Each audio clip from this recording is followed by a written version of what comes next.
नमस्कार सभी को, एक बार फिर से स्वागत है एक और नई वीडियो में। और हम पतंजलि योग सूत्र पढ़ रहे हैं एक एक शब्द से। आज का जो हमारा कॉन्सेप्ट है वह उपेक्षा। पहले थी मैत्री, फिर करुणा, फिर मुदिता, अब उपेक्षा। ये इमोशनल प्रैक्टिस है। ये अपने अंदर अपने भाव के साथ अपनी भावनाओं को संतुलित करने के लिए जो हमें प्रैक्टिस करनी है वो है। तो उपेक्षा का मतलब क्या है? उपेक्षा का मतलब है एक प्रकार की इग्नोरेंस। ये हमें कहाँ उपयोग करनी है?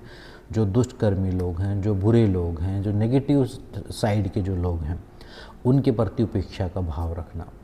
उनको प्रमोट नहीं करना, उनको सहयोग नहीं करना, उनके साथ राग नहीं करना, उनसे द्वेष भी नहीं करना। ये ध्यान रहे, द्वेष भी नहीं करना।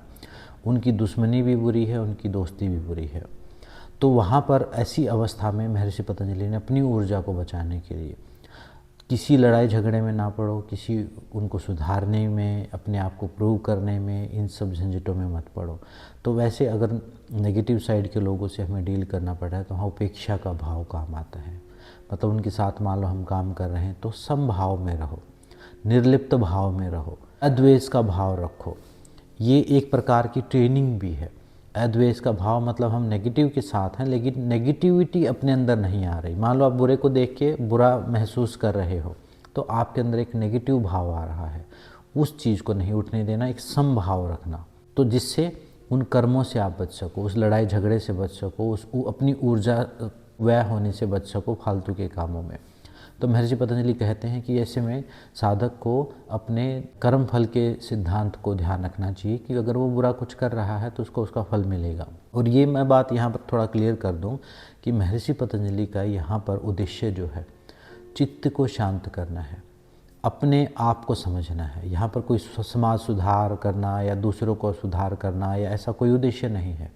यहाँ उद्देश्य है अपने स्वरूप का, अपने आप खुद से योग कराने का।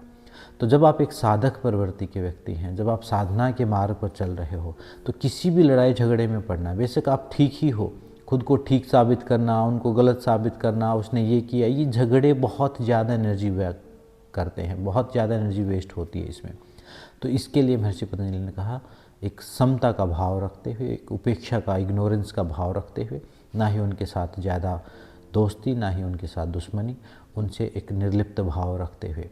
और आपका खुद का भी एक टेस्ट हो जाता है। जब आप ऐसे लोगों के साथ होते हो तो आपका भी खुद का भी एक टेस्ट हो जाता है कि सही में समभाव सदा है कि नहीं सदा है। अगर आप किसी बुरे व्यक्ति के साथ आपको छोड़ दिया जाए तब आपके अंदर अगर उसके प्रति कोई द्वेष भाव नहीं पैदा हो रहा है और तब भी आप समभाव साधे हो तो आप फिर हम समझ सकते हैं कि हम सही मार्ग पर हैं। तो यह है उपेक्षा का भाव।